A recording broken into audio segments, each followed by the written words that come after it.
السلام عليكم ورحمة الله وبركاته. معاكم أخوكم الأسطى كرم أبو دياب، ميكانيك التكاتك. النهاردة معانا إيه؟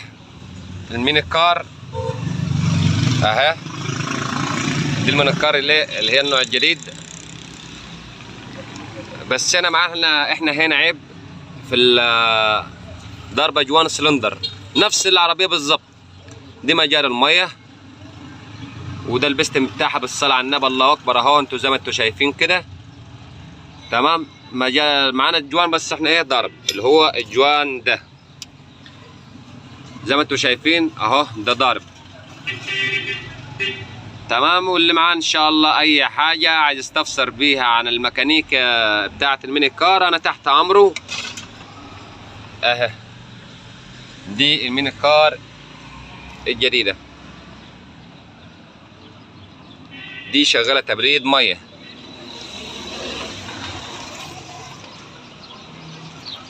دي تبريد ميه.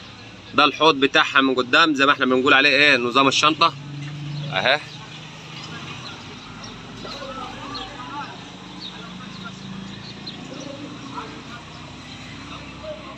اهي دواساتها وكل حاجه.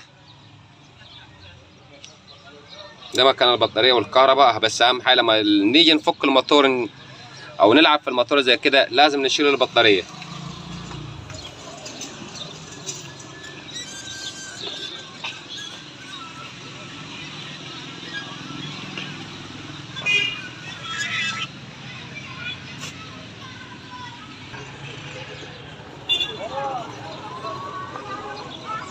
زي ما انتوا شايفينها كده اهي. اهم حاجه ما حدش ينسى يعمل اشتراك على قناتي ويعمل متابعه. انا بنزل لكم كل الجديد، اي حاجه جديده عندي تمام. اي حاجه جديده هنا عند الاسطى كرم ابو دياب. انا تحت امركم في اي حاجه. والسلام عليكم ورحمه الله وبركاته.